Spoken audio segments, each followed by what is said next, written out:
too much noise today. I just need the road, the rain, and the hum of the engine.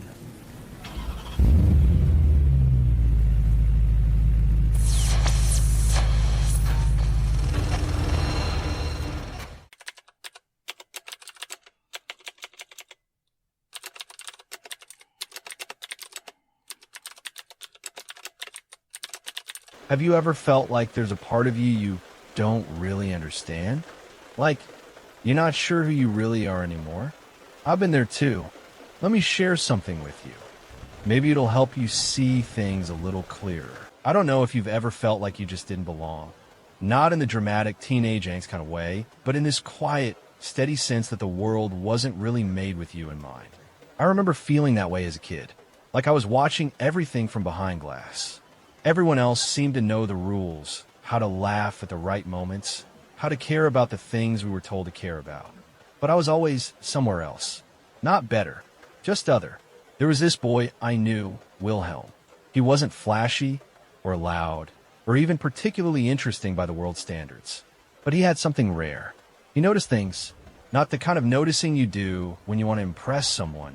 I mean the kind where you look at a moment and feel it completely, like it's whispering a secret just to you. I saw that in him, and I recognized it because I felt it too. Wilhelm grew up in a small, quiet world. His parents were farmers, the kind of people who didn't say much unless they had to. His days were filled with silence. Not the peaceful kind, but the heavy, empty kind. The kind that makes you think before you even know what thinking is. That silence shaped him. It carved out a space inside him that words couldn't reach. And into that space, something ancient started to grow. People around him probably thought he was just shy, or maybe a little slow. He didn't engage the way others did. He wasn't interested in small talk or games or chasing what everyone else was chasing. It's not that he couldn't. It's that he saw through it all, even when he was too young to understand what he was seeing. And that made him feel alone long before he even had the language to call it loneliness. Looking back, I think Wilhelm was always on a different path. Not because he chose it, but because he was it. There are some people, I believe, who are born carrying questions that others don't even think to ask. Questions like, what does it mean to be real? Why does connection feel so far away? Is there more to life than just going through the motions? These questions don't shout. They hum like a low current under everything. And Wilhelm lived with that current. Sometimes people like him are mistaken for cold or detached, but that couldn't be further from the truth. There's a depth of emotion in that kind of person, so much that the world can feel overwhelming.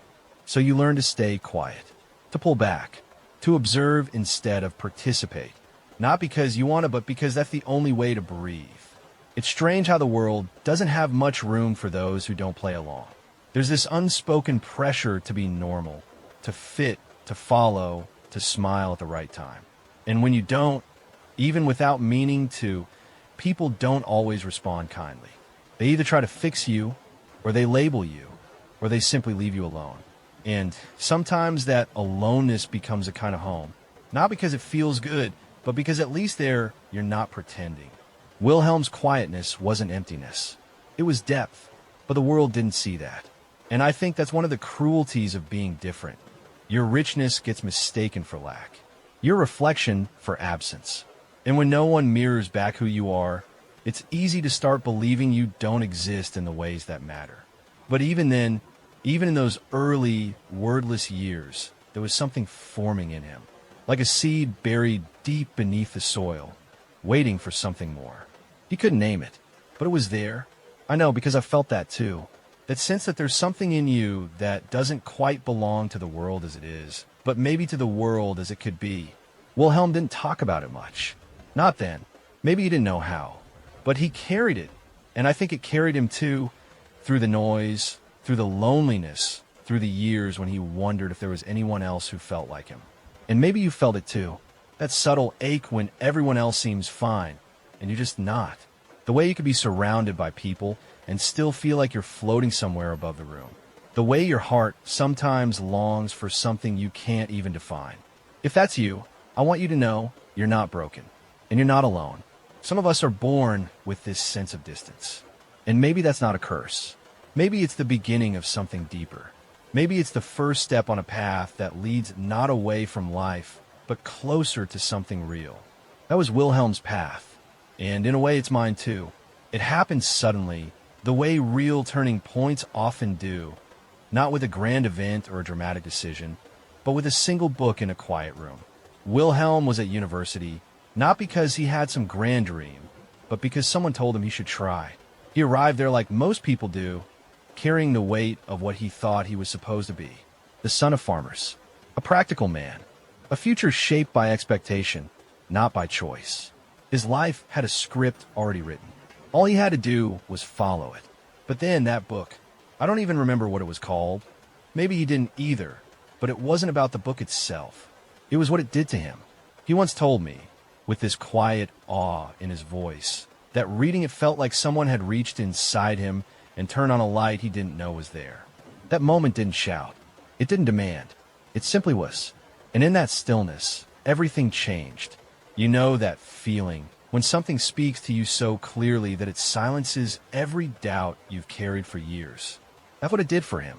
It was the first time Wilhelm realized there was a world beyond survival, a world of ideas, of depth, of meaning, a world that called to the part of him he'd always kept hidden, the part that didn't want to be efficient or useful, the part that wanted to feel. From that day on, the path he thought he was on, the one carved by his parents and their parents before them, it just dissolved. He didn't reject it out of anger. He simply couldn't follow it anymore, not after knowing there was something more. So he began to drift, not away from life, but toward himself. He studied literature, not to become a professor or to get a better job, but because the words reached him in a way no person ever had. They gave him permission to feel deeply, to question, to search. The more he read, the more he understood that his solitude wasn't emptiness. It was a doorway, and he started walking through it. But the world doesn't take kindly to those who change their path. People started pulling away. Friends who once shared his space didn't understand why he was always buried in books. His family grew quiet in a different way, the kind that comes with disappointment. Even his wife, later on, could never reach him. Or maybe she never tried. He didn't blame them. He knew this path wasn't easy to understand, but it still hurt. The more he leaned into his calling, the more disconnected he became from the people around him. There's a loneliness in being true to yourself that no one really talks about, a grief for the life you had to leave behind, even when you know it wasn't yours to live. That's the thing no one prepares you for. When you choose meaning, you often lose comfort. When you choose truth, you lose belonging, at least the kind that's easy, automatic, expected. Wilhelm didn't chase solitude, but it found him the moment he stopped chasing the world approval. Still, he never turned back. He once said to me, "I'd rather feel alone in truth than connected in a lie." And I believed him, because I'd seen what the other kind of life did to people, the kind where you bury your longings and perform the roles assigned to you. It might look safe, but it's not living. It's disappearing by degrees. Wilhelm didn't want to disappear. He wanted to be, fully, honestly, even if that meant walking alone. Sometimes I think about the courage that takes. Not the kind of courage that people celebrate, but the quiet kind, the kind that looks like a man sitting at a desk, reading in silence while the world moves on without him. The kind that lets go of applause in exchange for peace. The kind that chooses the inner path, even when it leads into darkness. And there was darkness. I'll tell you more about that soon. But for now, just remember this. The moment you awaken to something real inside you, the world outside will shift. People might leave. Expectations will crumble. You might even wonder if you've made a mistake. You haven't. The path to yourself isn't paved with approval. It's paved with longing and loss and a quiet kind of joy that no one else can give you because it was yours all along. That's what Wilhelm found, and it changed everything. I think the hardest part about choosing your own path isn't the solitude itself. It's the realization that the further you go, the less you can turn back. That was something Wilhelm started to feel deeply after those early years of study. At first, the books were a refuge, the ideas a lifeline, but slowly, almost imperceptibly, that refuge became the only world he could truly breathe in. By then, He had built a life that looked normal enough from the outside. A job, a marriage, a routine. But it was all just scaffolding around the real journey, the one unfolding silently within him. You could see it in his eyes sometimes, that distant look that wasn't sadness exactly. It was depth, like he was always halfway between this world and another. I remember once watching him at a gathering. People were laughing, talking over each other, chasing the lightness of the moment. And there he was, standing slightly apart, not out of shyness, but because the noise didn't reach him. He was present, but not there. It wasn't loneliness. It was something else. Like his soul was quietly watching, asking, "Is this all there is?" Wilhelm didn't despise the world. He just couldn't pretend to need what it offered. Over time, his aloneness became more pronounced. Not because he wanted to push people away, but because connection started to feel impossible. Most conversations felt like theater, rehearsed, surface level, full of unspoken scripts.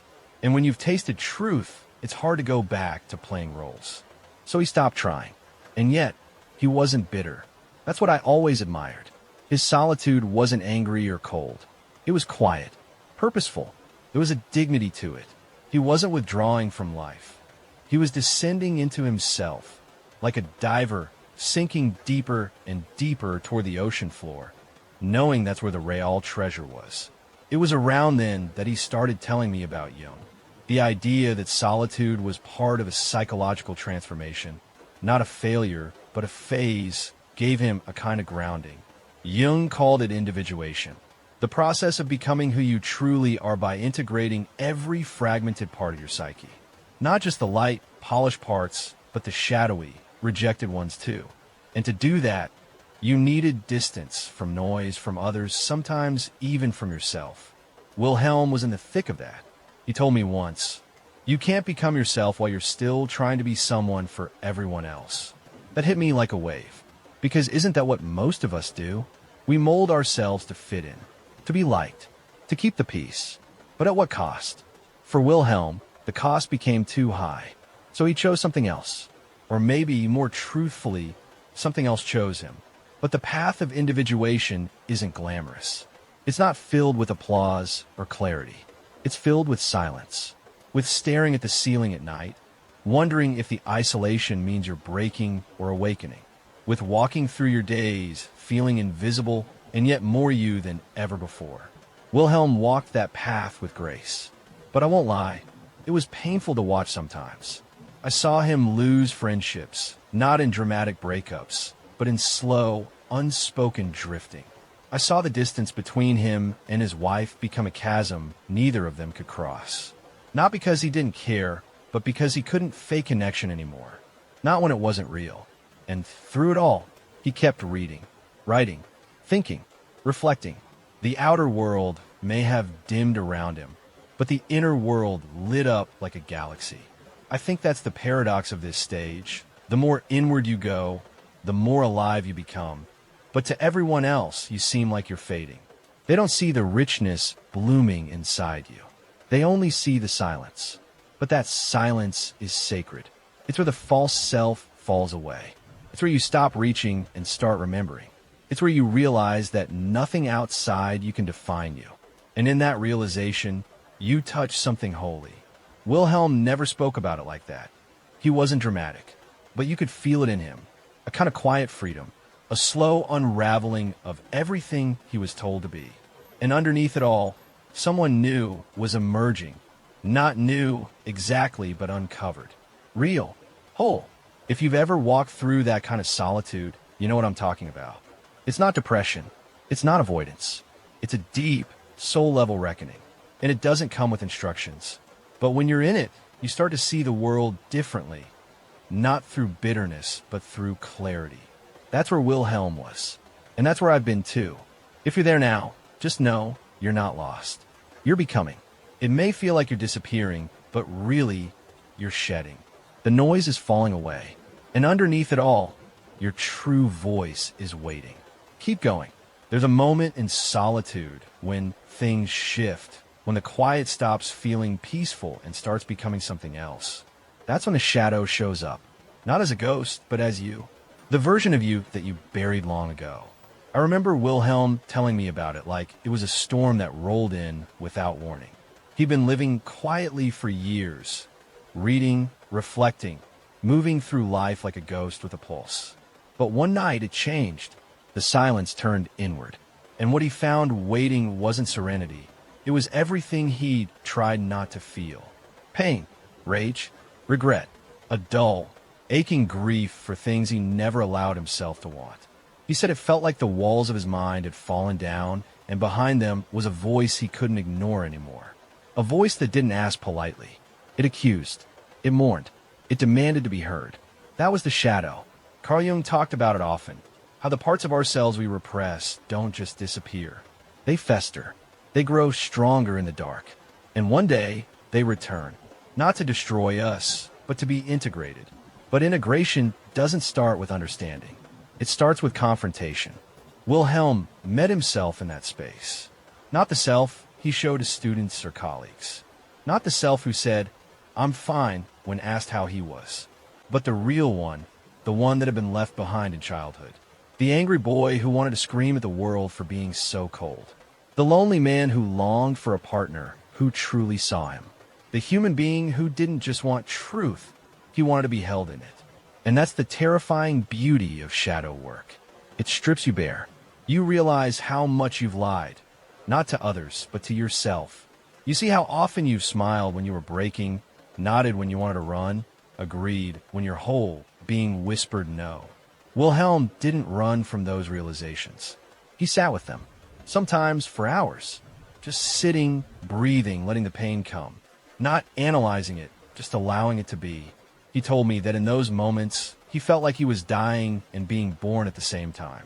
He cried, a lot, not because he was weak, but because his heart had been locked up for so long that when it finally opened, everything poured out at once. It wasn't just sorrow, it was love too. Love for himself, for the boy he used to be, for the man he was becoming. And I think that's something most people never do. We all carry shadows. We all have things we'd rather not face, mistakes, memories, desires we've labeled as shameful. But instead of turning toward them, we distract ourselves. We numb, we scroll, we work, we talk over the silence. Wilhelm chose differently. He chose to listen, and in doing so, he began to change. Not in some grand, cinematic way, but in quiet ways. He forgave more, spoke less, let go of things that no longer resonated. He stopped trying to be understood, and strangely, that made him more seen than ever. Because something happens when you own your shadow. You stop performing, and that authenticity, raw, imperfect human, it's magnetic. Not to everyone, but to the people who matter. I won't pretend it was easy for him. There were nights when he doubted everything. Days when he felt like he was falling apart. And honestly, some of those cracks never fully healed. But what emerged from the breaking was something rare, wholeness. Not perfection, not enlightenment, just wholeness, the kind that comes from holding both your light and your dark in the same breath and saying, "This too is me." I think we all have to reach that point at some stage. The place where the noise of the world fades, and all we're left with is ourselves. The question isn't whether the shadow will come. It's whether we'll face it when it does. And if you're in that space now, if you're feeling that heaviness creeping in, if you're afraid of what you might find in the quiet, I want you to know you're strong enough. You were made for this. The shadow isn't there to destroy you. It's there to reveal you. That's what Wilhelm taught me. That's what life keeps teaching me. You're not broken. You're unfolding. There's a razor-thin edge between depth and drowning. And Wilhelm walked it for years. After he faced his shadow, something in him shifted. He became more still, more self-contained. But there was a point where even I couldn't tell if he was evolving or vanishing. That's the thing people don't talk about enough. When you go deep inside yourself, there's no map. No sign that says, "You've gone far enough, now come back." You can lose your way. And Wilhelm almost did. He started pulling away even more. Not just from people, but from the world itself. He stopped returning calls. Rarely left the house unless he had to. Conversations became too exhausting, even with those he once trusted. He wasn't angry. He wasn't bitter. He was just somewhere else. Like he was orbiting reality, not living in it. At first, I thought this was part of the process, the necessary silence after the storm of shadow work. But over time, that silence became eerie. It wasn't peaceful anymore. It was hollow, like something essential had slipped through his fingers, and he wasn't sure how to get it back. It reminded me of something Jung once said, that self-reflection, if not grounded, can turn into a loop. You keep digging, hoping to find answers, but instead, you just get further from the surface. And eventually, you forget what you were looking for in the first place. Wilhelm had always found refuge in literature, but even that began to feel different. The words no longer lit him up the way they once did. He'd read entire passages and look up with blank eyes, as if nothing had landed. He was still there, physically, but the light behind his thoughts had dimmed. It scared me. He told me once, in a rare moment of vulnerability, I don't know if I'm still growing or just disappearing. That sentence sat heavy between us, because there's a point where introspection can become a prison, where solitude turns into isolation, where seeking meaning turns into avoiding life. And the worst part, it feels almost noble, like you're doing deep work, but really, you're just hiding in plain sight. That's the trap Wilhelm fell into.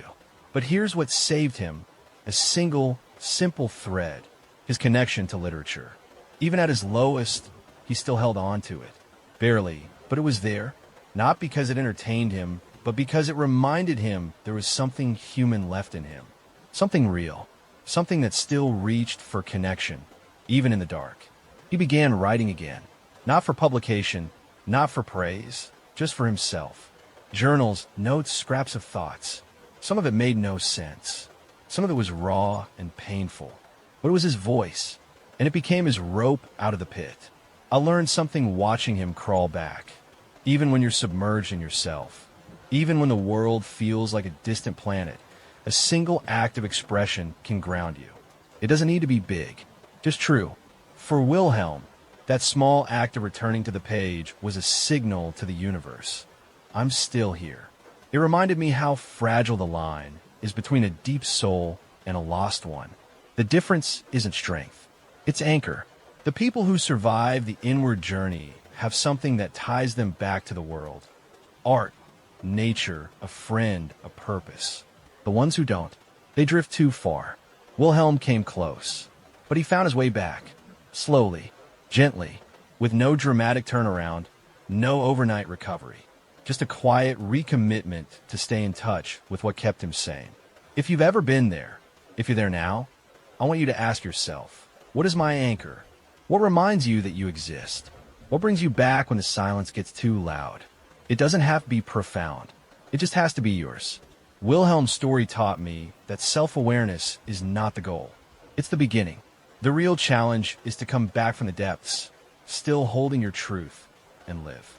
Not perfectly, just honestly. So if you're diving deep, do it bravely.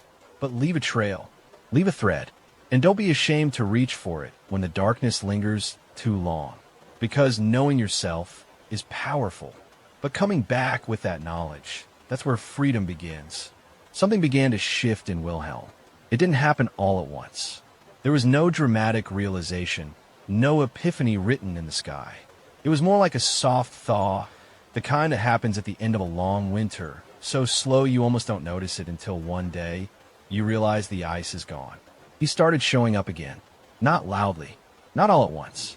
But I remember the first time he accepted an invitation to coffee, after years of politely declining everything. We sat in silence for most of it, and that silence felt comfortable, not heavy. Then, out of nowhere, he looked up and said, "I think I can come back now." I didn't ask him to explain. I didn't need to. Something in him had turned outward again. And that's the part of the journey most people forget, the return. Jung called it the archetype of the hero's return, the final step in individuation.